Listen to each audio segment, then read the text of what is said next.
Come and get started on a new mission, a new direction, a new intention. Welcome to 5.8G Alive at Connections 50 Plus. I am Terry-Ann Joseph Brathwaite. And I am Jennifer Gibbons Joseph, catering to all your prospects in the third act of life. Economic well-being, social gratification, personal fulfillment. Join us on Wednesday at 6 p.m. on Connections 50 Plus Facebook page, YouTube channel, and on Gael the Caribbean.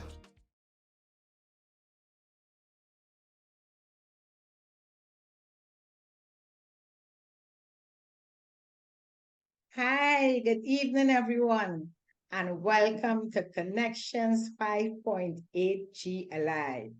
I am Jennifer Gibbons Joseph, one of the co-creators of Connections 50 Plus, and as usual with me on show is my colleague.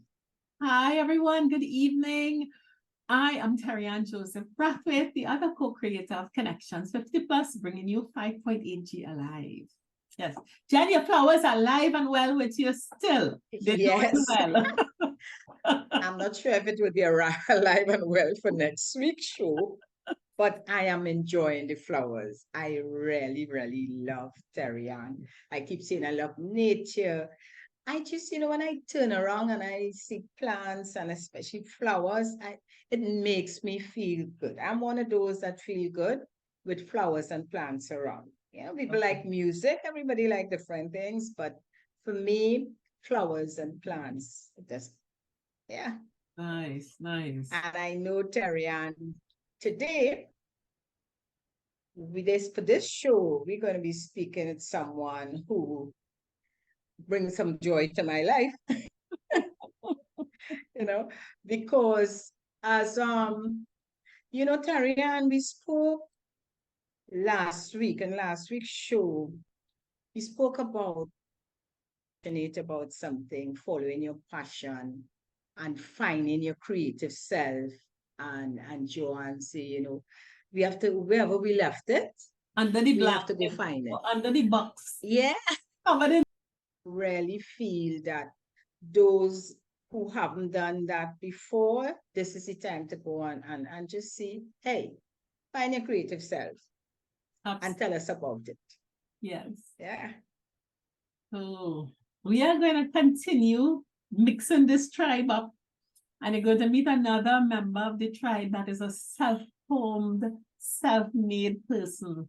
So let's go visit Flowers by G.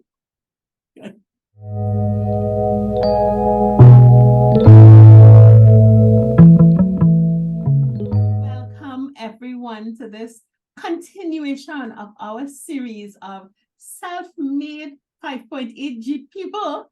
And as we said, we are exploring lives of self-formed persons.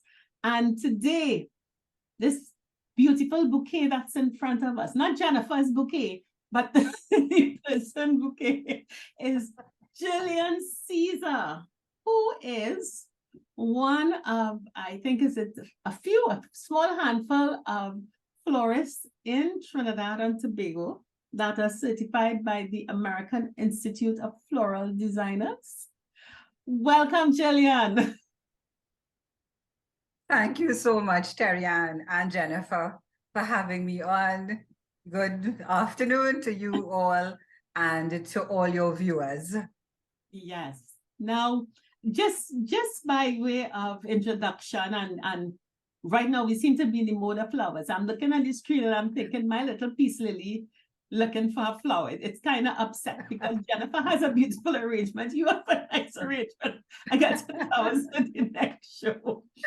But Gillian, we are interested in the path for transition to people who in their 5.8G stage, whether they're in the 50s, the 60s, the 70s, the 80s, we're interested in hearing how did that transition happen? So if you could, can you just give us a summary of where were you, say, in your 30s and 40s, and just how you started to get to this point and get into it from there? Well, in my 30s and 40s, I was very much entrenched into the corporate world. Mhm. And I was in the corporate world for almost 25 years at executive and senior management positions in the financial services sector and in the retail industry. Yeah. And the floral arranging, floral design, I guess that was introduced to me as a little girl.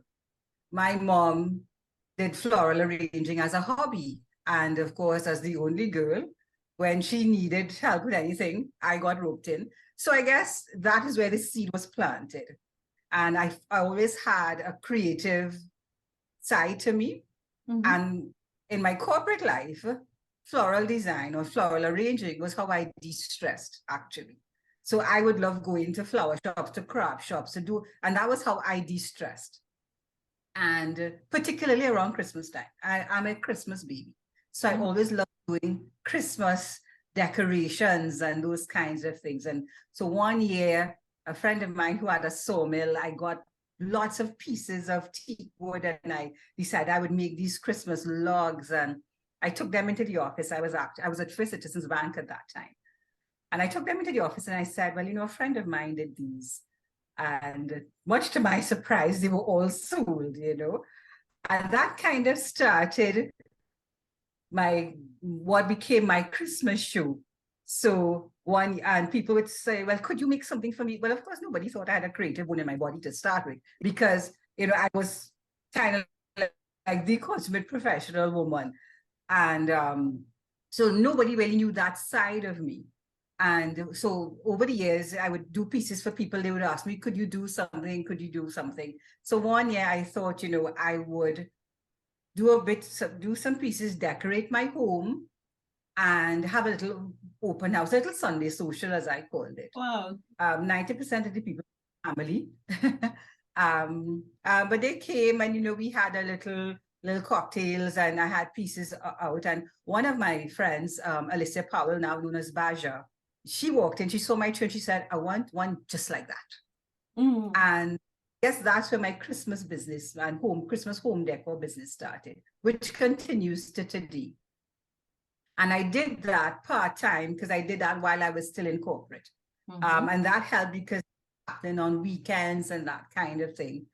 But my love for flowers and floral design grew, and I felt I wanted to know a little more in terms of the foundations and I just didn't want to be somebody who does flowers. They say, well, she's do flowers. I didn't want that. I wanted to come to it in a very structured way, knowing the basics and so. And there was a school in Chaguanas, 1-800 Flowers, and the owner, he was from Germany. John was his name. And so I did a basic program there, and that just, it sort of started this snowballing of, I want to do more of this. And I always knew of the American Institute of Floral Designers. I started following them. And more, I wanted to expand and grow in my knowledge of floral design. So I started looking at schools, and all the schools, you had to be, it's 2 and 3 months and 6 weeks and 8 weeks. And of course, I'm working, so I can't take that kind of time out. And in that would have been 2015 or thereabout, I found a school in Miami, the Yola Goose School of Floral Design, and they offered private classes. So at a premium, of course, because it's private. So I there started my journey in 2015, 2016. So I took vacation. I took 2 weeks vacation. And I went up to the school. Well, I contacted them. They said, send pictures of your work. And interestingly said to me, there's a level of sophistication to your work. You just need to look at your color. And so I said, well, I figured, well, I kind of knew the basics, So I said, I will start with introductory. I said, no, we'll take from the basics and move up. So I went up for 2 weeks. It was the most grueling 2 weeks I've ever spent in my life because it was me alone. I got to the school at 8 morning, and I never left. Sometimes 7, 8, 8:30. I'm now getting back to my hotel. But by this the end is of the really week, one-on-one. it was one-on-one for 10 grueling days. And that took me, well, after the first day, I said, okay, we could skip the basics. So I did up to intermediate 2 there. And then over the period of 2 years, I kept going back to do the advanced, to do bridal work, to do funeral work, to do ikebana, and all the different stages. And because that school is one of the educational partners for the AIFD, I was able to do my first level towards AIFD, which is the Certified Floral Designer, my CFD designation. To do that, I had to do a written exam and a practical exam. And I was successful with that. And that was in 2016. So in 2017, I tested. Every year, AIFD has a huge convention in different parts of the United States. And in 2017, it was in Seattle. So I went to Seattle to do my final exam. And that was just a phenomenal experience. It was about 135 designers from all over the world. I was the only one from the Caribbean. Probably one of very few persons of color there, a few Black people there. Yeah. But you met a range of designers, yeah, and you had you go into the exam not knowing what you will get. So all you know is that you have 5 designs to do, you have 4 hours to do it, and they just overload you with flowers. And real adrenaline rush, but I was successful. And once you're successful, they invite you to become an accredited member. And that was a fabulous, huge ceremony the following year in 2018. So in 2018, I was inducted, pinned as they would say. And it was the first time that Trinidad and Tobago was recorded in the AFD directory of international designers. There are 2 other Trinidadians that I know of, but they emigrated to Canada and Florida respectively. So they're listed under those countries. So in 2018 was the first time Trinidad and Tobago came on their radar, and my name's there as the designer from Trinidad and Tobago. But in terms of the transition that you talk about, in 2017, after that exam, I came back and I felt I could no longer sit in a boardroom. I could no longer put on a suit because my heart was no longer corporate. And for being there all those years, when you get to that level, your reputation and all those things become. And my chairman at the time knew that I was moving towards starting my own business. And I just decided I would take the leap of faith. And I said, Lord, you guide me. You have given me these skills. You put this talent in me. I can't sit here. My heart really wasn't in corporate anymore. So I just made the leap of faith. Yeah. And here I am. That I want to ask Jennifer a question, because that path sounds sneakily similar to this lady here in terms of following your passion. Jennifer, what is your response to all that? Actually, Gillian, first I must congratulate you because I know it's not easy. You hear and people tell you, you could follow your passion, but they said it's easier said than done. It is. But I can really experience, I could relate to your journey. One thing for sure, and we heard our last program where we were told by Dr. Downey, in terms of when you follow your passion, when you're very passionate about something, you do whatever it takes, and it leads you to the right path. You're on the right path, but you just have to believe in yourself. Absolutely. You also, and I will tell you how it related to me and why Terry-Ann said that. You also able to find your creative self. And this, you say, is not very easy for us, especially when you get caught up in the corporate world. Yes. You emerge yourself because you want to move up, you want to be recognized, etc. And you tend to ignore that creativity that you have. And you didn't. Yes. You went for it. And the other aspect is that you didn't sit back and say, you just want to be a florist, so you just want to open a flower shop. Because of your professionalism over the years, and that decision making, you took it to that level. You took that experience and qualifications you had on that level to this part and say you want to be different and you weren't afraid to move forward. The other aspect, and I'm taking it in steps because of all in the steps that I took, you wanted to be certified in what you do. Yep.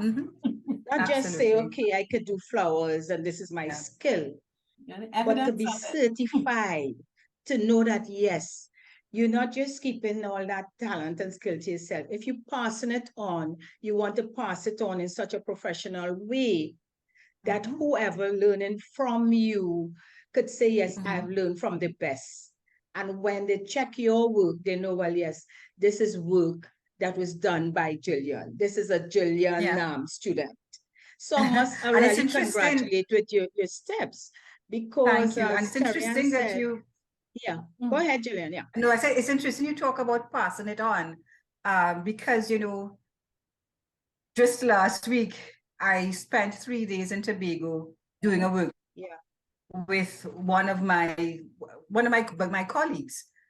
She has a wedding business, and she wanted to make sure that the skills of her team, that they are, you know, they are where they need to be as relates to floral design. And so many people have asked me, do you teach? Do you teach? And I must admit, initially I was a little hesitant about it, but I realized I continue to be pushed in that direction.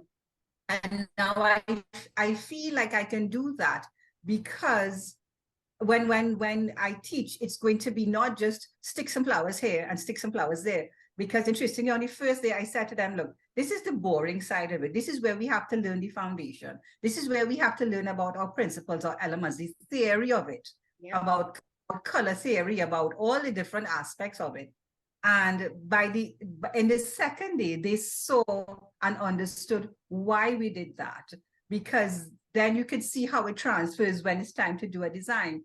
And I thoroughly enjoyed it. And I have also done some one-on-one sessions here, but I think has really what you were saying in terms of being able to pass on that information. I think I'm now doing it from a place where I'm affiliated with an organization that has stood the test of time, because AIFD celebrated, I think, their 50th anniversary last year.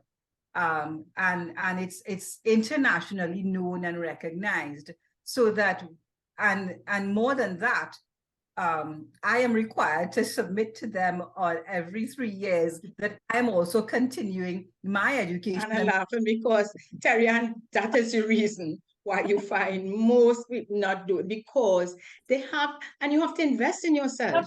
You absolutely have to invest in yourself, in your business. And I'm actually going to do a course later this month, you know, because I have to keep retooling as well. Doctors, lawyers, accountants, all professionals must continuously do that. And it's continuous. And you know, the interesting thing too is when I tell people about it, they said, you have to do an exam to do flowers. You know, yes.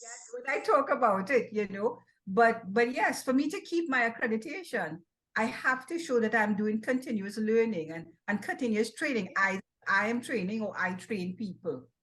And the other thing about going to flower school abroad, it really opened my eyes and my mind to how dynamic, how big, how broad the industry is. You know, I think over the years we have been so, I guess, trained and to, this is how it is. You know, that won't wear something like this. I mean, this was one of the things that I learned, how to manipulate wire and create flowers to wear. And for my exam, I had to create something to wear. And you know, you're just given a roll of wire and you have to create. And so I can do floral jewelry as well. And you know, you know, it was just an amazing experience. And then to be able to interact with professionals, and I also had the opportunity when I was trying to find my space, where do I really want to be? When I did the Preston Bailey Protégé program, and I mean, Preston Bailey is just world renowned for weddings, like go big or go home, you know. And then I trained at school, and there's the thought that sometimes less is more. So you kind of learn from the best of both worlds, you know. And then when I thought I wanted to do all events, I went to the Institute of Wedding and Events in 2014. So I'm also certified there as a designer. But flowers, that's where my heart is. I think the satisfaction, the joy you get when you deliver a bouquet or a wreath or any form of flowers to someone, you just see them light up. You know, sometimes they just walk into the shop, and you know, I try to create an ambiance that's almost like an oasis, because people will walk in here and think, but this is so warm. I didn't even know it's tucked away right here, and it just feels so. And that's what I always want them to feel. I've kept my shop deliberately very intimate. Yes. Because it's always been my Christmas shows, they've always been like that. So I've translated that into my shop, because I feel flowers, well, I mean, it's been scientifically proven that they lift your spirits. Yeah. And Oh, yes, definitely. Yeah, you know, sometimes not that I don't have my stressful moments, but you know, there are days when I will just sit in the shop, especially when I get in and out of flowers, and I look at it and you'll think it's the first time I'm seeing some roses, but you know, it really, it's coming, it lifts your spirit. And you realize you're touching people's lives, and I think that's what I do. That's as a matter of fact, my mission is that I create happy moments every day for people using. That's what I do. Gillian, you know, the thing about it is, we've been talking before, and early guests. We've had Dr. Jennifer Rouse. We've had Dr. Jennifer Gibbons. We've had Ian Jaffers. We've had Maureen Owen. We've had people who deal with the human spirit, all talking about our transition.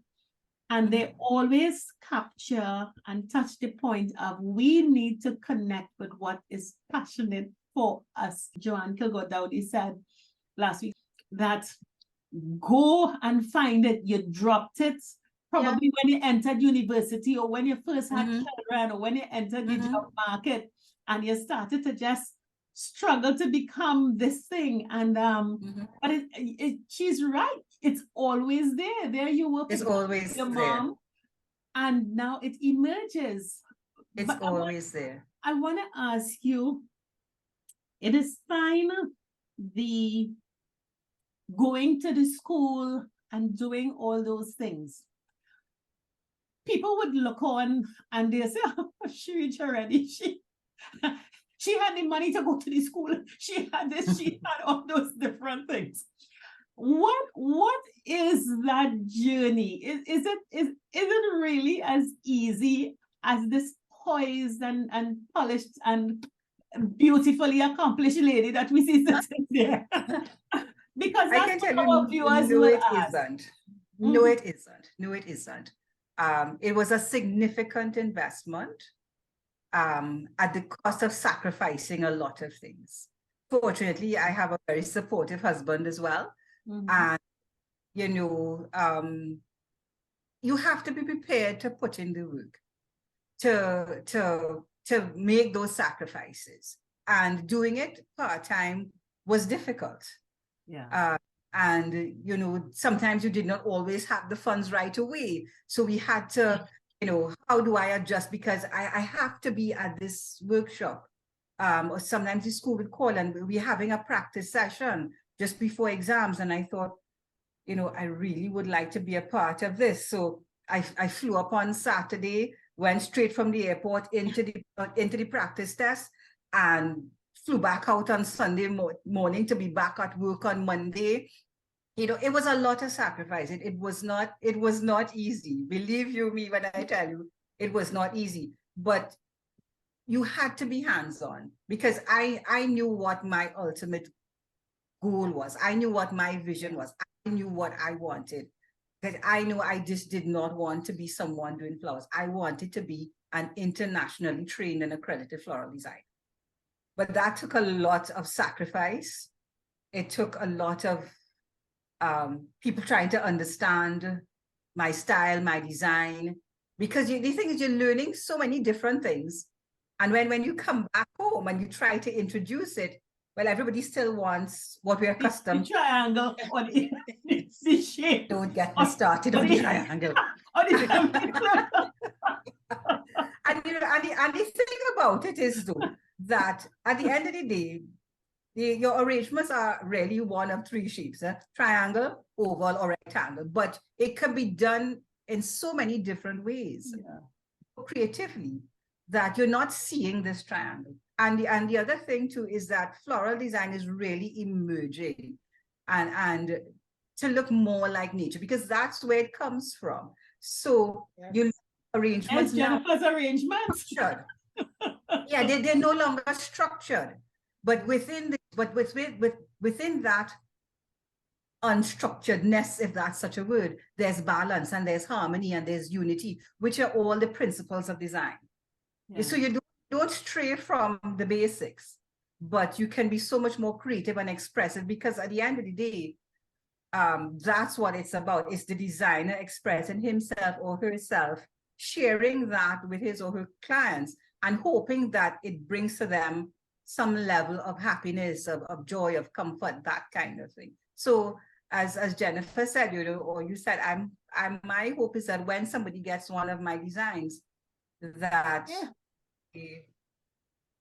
they That's feel, your brand. okay, They can actually recognize your brand. Recognize, and interestingly, people do that. I remember, I think where it stood out for me most was when I did, I was so honored to do the flowers for the late Black Stallion. I did his flowers for his funeral, and that casket, that stage was all you. Yes. And when the curtains opened and I had just gotten to the back of the stage, my phone just started ringing and people said, Gillian, you did those flowers? And I said, yes, I did. They could have recognized, yes. And I was really surprised, I must admit. I was really surprised. And that's when I felt okay, because that's one of the things that I continue to work at. My brand, that people recognize and they see my work, and it really gives you that sense of satisfaction, one, but it also says the hard work that you're putting in, because the work doesn't stop, truth be told. And the learning doesn't stop. That it's starting to pay off in some way, shape, or form. I continue. Yes. Gillian, you have actually outlined for those in our audience who's listening and who want to really explore their creative side, you actually laid out steps. And as I said, why I could easily relate is because the first step, as you said, is finding that what are you passionate about? Mm-hmm.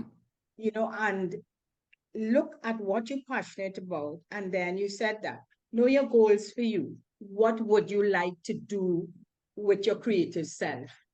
Mm-hmm. And if it's just to have your own business, become an entrepreneur, whatever, the next step is knowledge.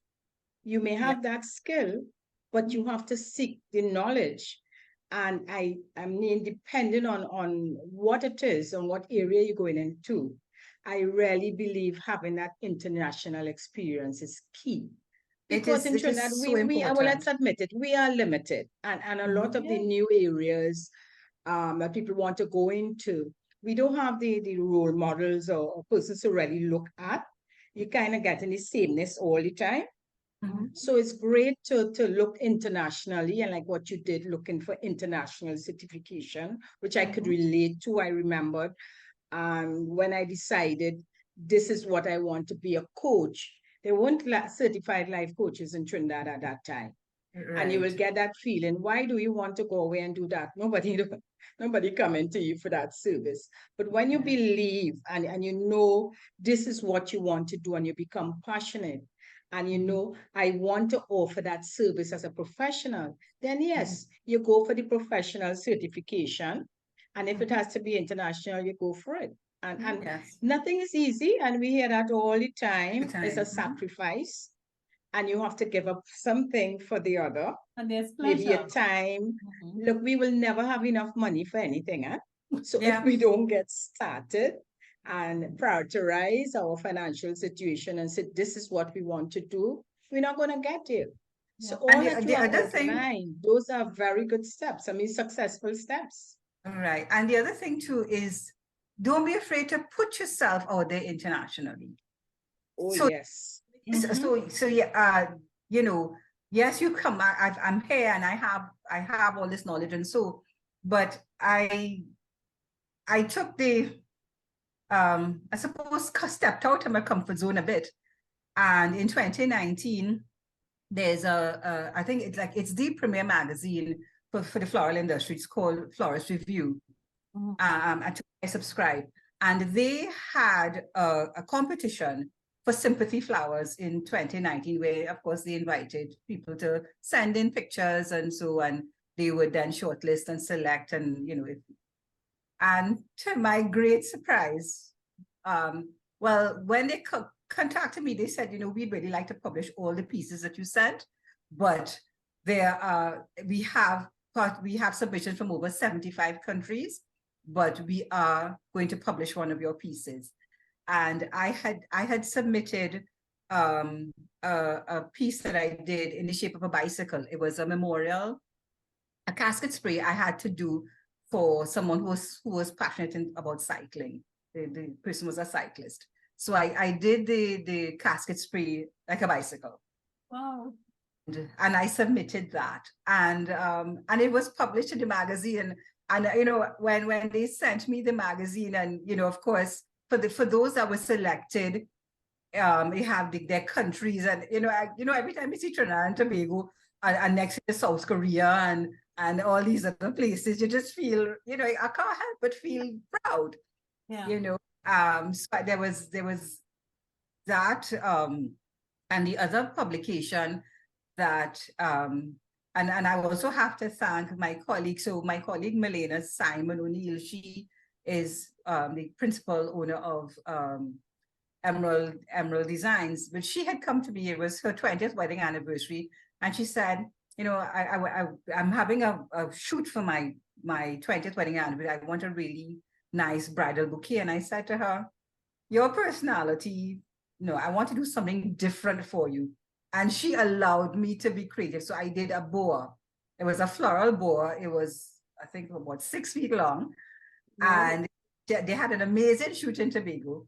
And she decided she would send it up and submit it to, there's a magazine, Muna Lucci Bridal, and it's a magazine that really focuses on women of color. But it's a bridal magazine for women of color. And she submitted it, and it was accepted. So it was published in their summer 2021. Fantastic. So, you know, and it really feels good when you see your work published Of course. Yes. But again, if you know, you really have to be confident enough to put yourself out there, you know, because one, the experience is amazing. You get involved in groups, in international groups, because when you start networking and chatting with florists and designers from all over the world, and they are recognizing your work, it sort of helps to validate you. It builds your confidence, you know, and you just realize, you just don't be afraid to put yourself out there. Yeah. You know, the best. I wanna make a point on that international. It's something both you and Jennifer have done, and even myself in my professional career. We tend to think, and we think that when you go out there, you go into big there. Mm-hmm. But when we look at it and you think of all the big names, they are centers of business. If it's not New York, it's London, it's France, it's Munich, it's Calcutta, depending on what you do in Rio de Janeiro. They are centers of excellence for certain things. And everybody goes there. And some of the big names, Jennifer, you know some big name coaches, you're talking about that Preston fella. All of them came from some small town somewhere, and they went Yeah. there. Yes, because Preston is from the Dominican Republic. Yeah.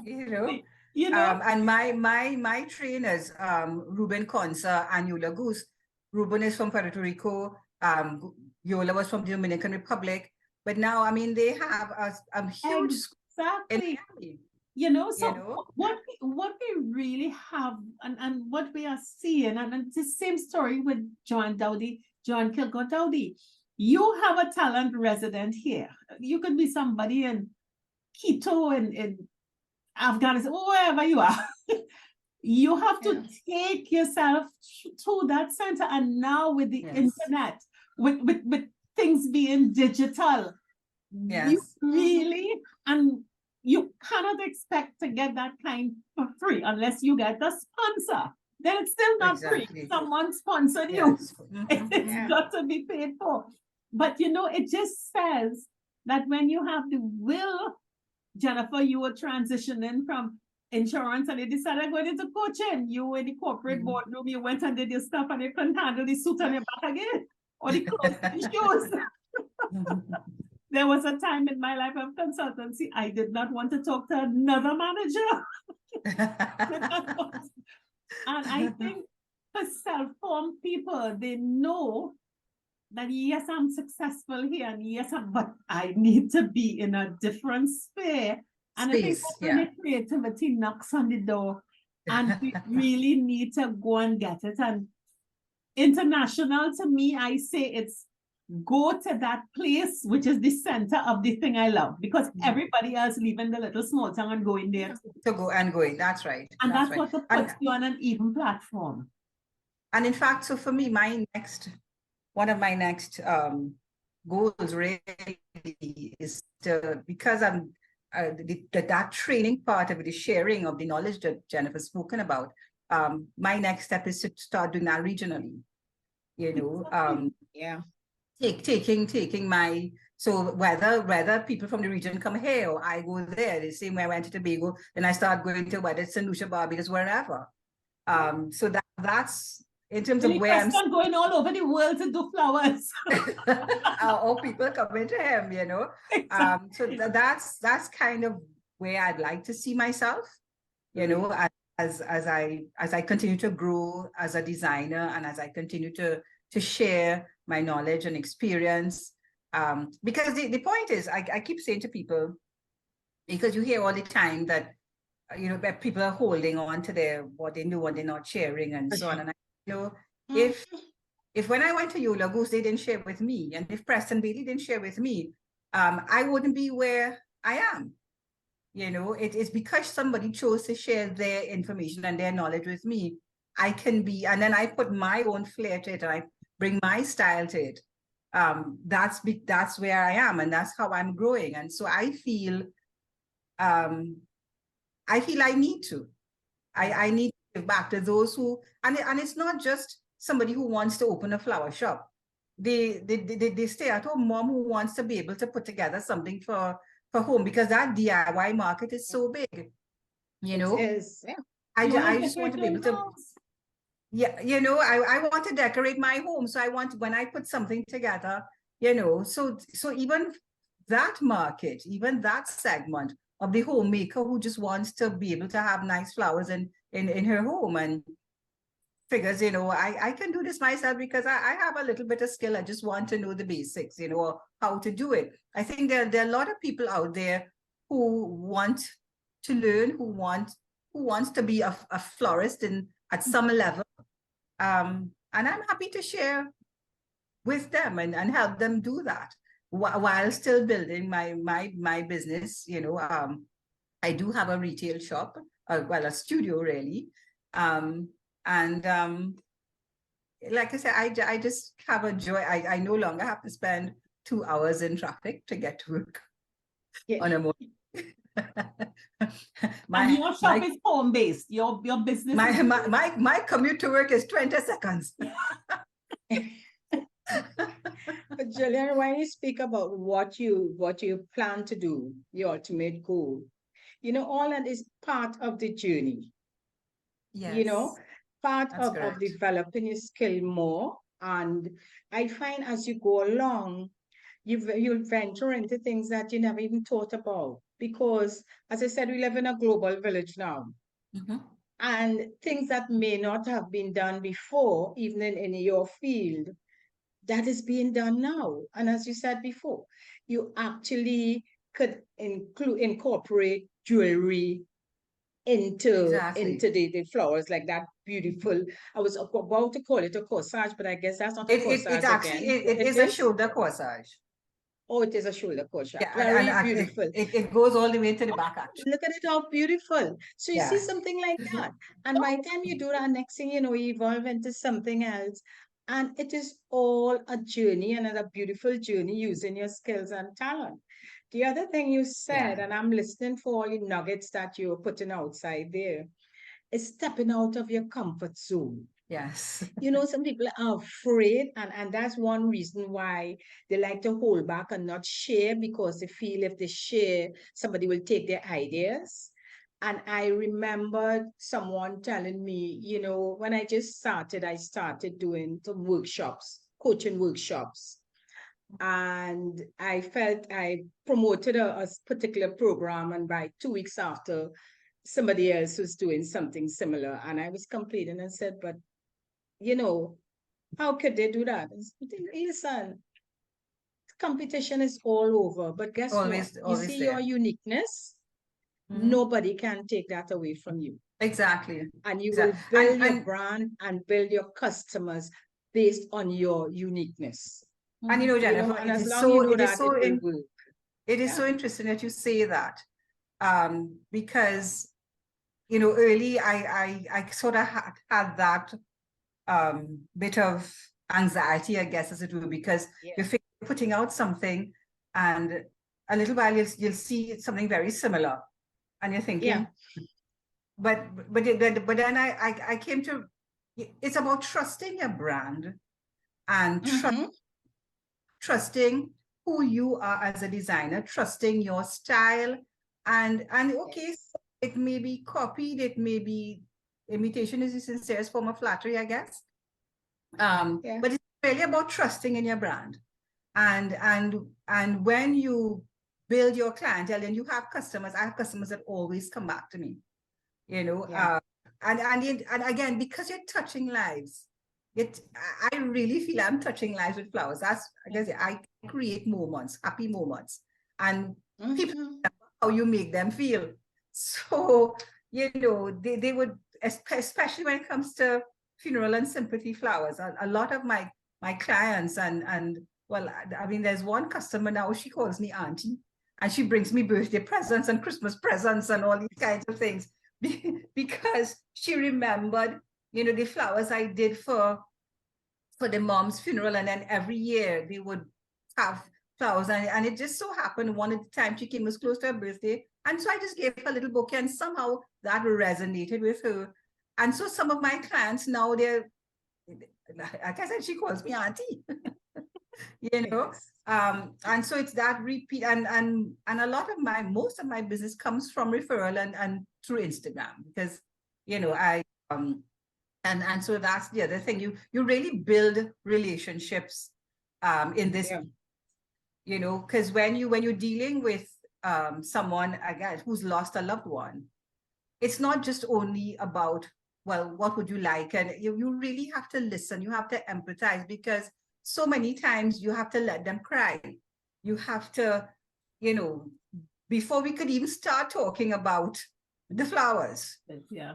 Similarly with a bride, they're just so happy, and you have to share in that time and that experience. And so you get to know people on a very intimate level, you know, the man who wants to send some flowers to his wife, and you have to find out about it, and it has to be a secret, and okay, well, let's put a little something in it. And so you are there, I don't want to say conspiring, but you creating, You're Of plotting. course. Yeah. because you know, because he wants to wow his wife, you know, and after 25 years of marriage, you know, I have to make sure it's something right.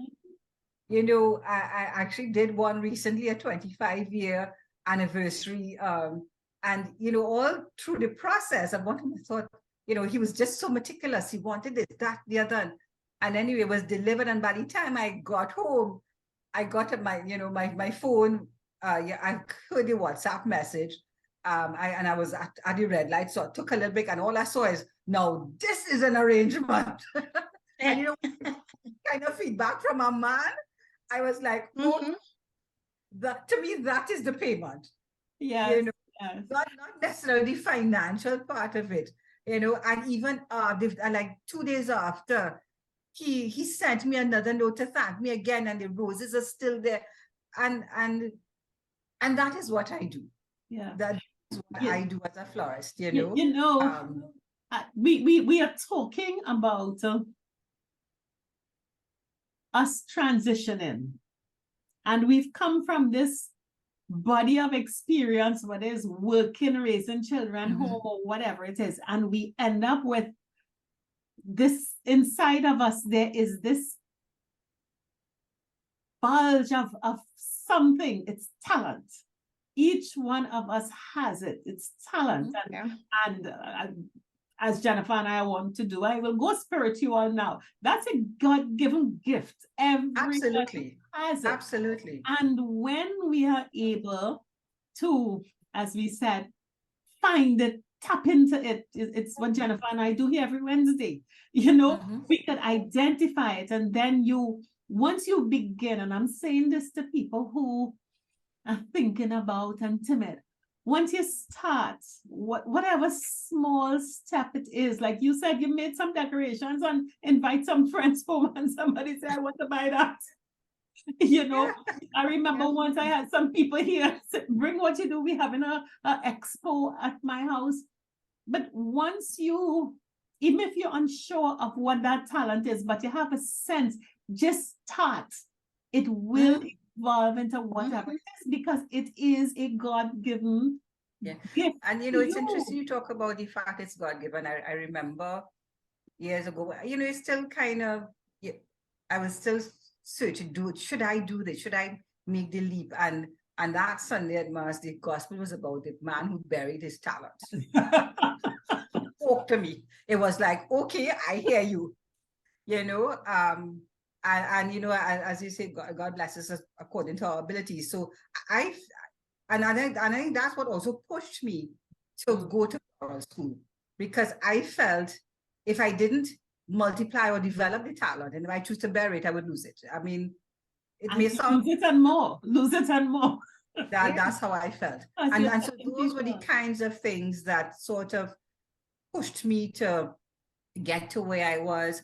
Like I said, it wasn't a transition. I guess it was more a leap, because I felt, where I was, my heart wasn't there. So you left the bank. Or did you retire? You decided, I'm done.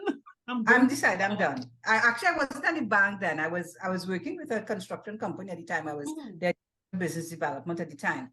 But I resigned. I left. It wasn't about retiring. Sorry? The flowers were in your blood. Absolutely. And I suppose, at that stage of a career, when you're at that stage of a career, and you've built a reputation, you know about, being fair, both to yourself and your employer. Yeah. At that stage, you have the conversation and say, look, and they knew that I was going back and forth to floral school, because that's where all my vacation went, So it wasn't a secret. It was something I loved and something I was doing. But like I said, after 2017, when I came back from Seattle, having done the exam, it was like, you're sitting in an executive meeting, but you're thinking of a design somewhere else. Yeah. And that's pretty recent. That is pretty recent. Yeah. So I think for all that you. But I've been doing it. I've been doing it for almost 20 years. No, the leap. Mm-hmm. The leap is recent, yes. And one would say, what about the timing? Because I started the business in 2018, and then 18 months later, we had COVID.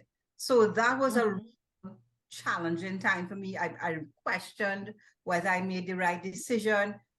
Just as you start up, and for people who are thinking of getting into it, it's not going to be, well, I start and all of a sudden I start making money, you did the life cycle. So you're now building that part of although I was doing it part-time before, it was primarily corporate clients I had and a few individuals. But now when you're out there full-time and not in necessarily a high traffic area, you sit for a whole week and there's nobody coming, no orders. You start to question, you start to panic.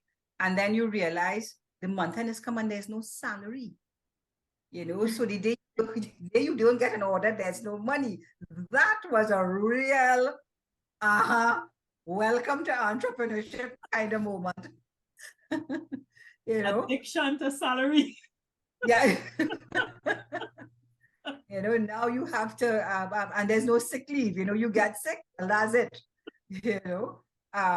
and if you're deciding to take some time off, as I'm doing in the next couple of weeks, but it's about retooling, recharging, because as you're getting into Christmas, that's going to be a really big time. And the other thing too is that when you take that leap, you have to also be mindful of the impact, the potential collateral damage to relationships. So you have to remember that, I'm married and I can't, it's very easy. Yes, because your husband is supportive. You can take that for granted, Yeah. So you have to find ways to strike a balance, and that could be a real challenge. Because when it's come to the month and you have bills to pay, you have this, you want what kind of marketing strategy do I come up with? How do I continue to get the business out there and be a wife at this in the midst of all that? It could be challenging, but I love what I do. So it's I love my husband. So let's find the balance so that there's that. Mm-hmm. So it's not an easy or smooth road. I wouldn't tell anybody that leaving where you are and pursuing your passion it's going to be easy or a bed of roses, pardon the pun. But that satisfaction, that sense of fulfillment that you get, that I now get, I wouldn't trade it for the world. Yeah. Really wouldn't. Great. No, I love this story. I think it is, and we've been talking for 50 minutes. Huh? So Oh, wow. I love this story because it's no different to the person who is retired and come home and decided I'm cutting out my garden. I'm going to deal with my family. I'm going to focus on me. That's fine. That's also part of the transition. But Jennifer and I are very aware that there are still others who transition into something else, into entrepreneurship. I don't like to say that. I prefer to say follow your passion. Yeah. There are people who go into entrepreneurship as another job. And to me, they haven't transitioned. They are still working. But when you get to this and you follow your passion, it's such a delight. Jennifer? It is. Yeah, and I was saying, following your passion, as you say, even those who are at home, when you follow your passion at home, as I always say, I love gardening. You get up in the morning, I love outdoor. So I just love being outdoor among the plants and doing that. You can find that joy for whatever your passion is, It don't necessarily, as Terian explained, and it don't necessarily mean you have to make it a business if you don't want to. Right. But make it part of you, part of your life, part of living. And when you make it part of your life, you find that happiness. Definitely. You grow within yourself, you're growing, and you're just happy while you transition into whatever age, whether you're going into beyond 80s, 70s, whatever, you are happy throughout that life journey. And for me, that is important. And that, for me, when you fall in your passion, you are doing something that brings you joy. Great. And the fact of the matter is there's no age limit to do it. I mean, No, you have time. Sorry? I say you have time.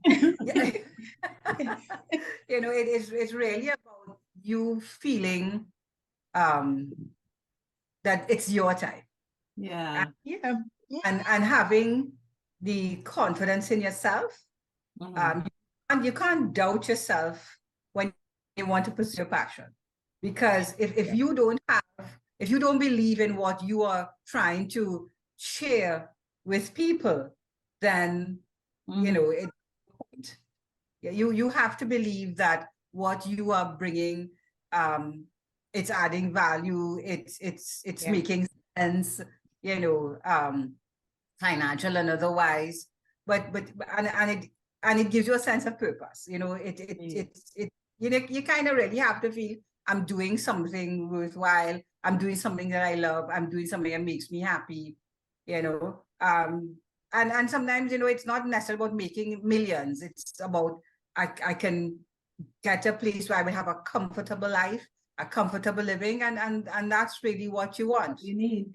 Gillian, And in our last 2 or 3 minutes with you, I know you now run the business Flowers by G. So let's take a few and tell all of us about Flowers by G, because I am excited. I have an idea for a Christmas tree. I have an old hanging up Christmas tree that needs to be fresh, and I've just decided it will be floral this year. So I have to get you. So Flowers by G is a floral boutique and design studio. I am located in Orange Grove, Tacarigua. I'm adjacent to the Eddie Hart Savannah. And I do flowers for all occasions and all events. So whatever your floral need is, I can do it for you. And as we were discussing, Flowers by G is now venturing into the realm of education and training. So that side of the business is now starting to develop. But you know, like I said, my mission is to create happy moments every day through the use of flowers. And I think that's one of God's greatest gifts to us. And so that's really who and what Flowers by G is. I am on Instagram at Flowers by G. I'm on Facebook. So that, you know, hopefully after this, your viewers would go on and have a look at what I do. But more importantly, maybe someone hearing my story would feel inspired to follow his or her passion, you know, whatever makes him or her happy. And realizing that whatever he or she's doing can touch someone's life, then I would say go for it. Excellent. Great. Great. Thank you so much, Gillian. This was awesome. It was awesome. Thank you so much for having me, ladies, Jennifer, Terry Ann. I mean, I absolutely enjoyed this. You know, and I really must say I admire what you are doing, and particularly creating a space for people like myself that we can share with the world, I guess, not just Trinidad, but can share a bit of who we are and what we do. Thank you for creating this space for us. I really do appreciate it. God bless you both and all that you do.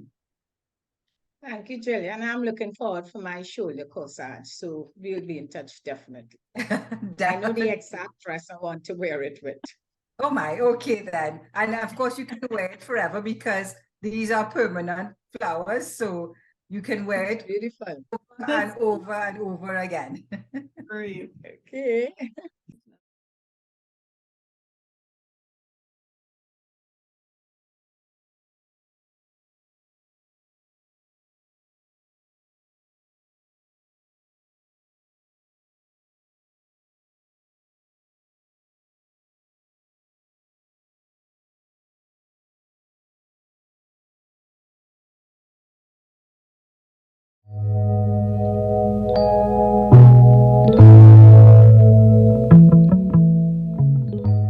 Terry Ann, I just love that conversation with Gillian.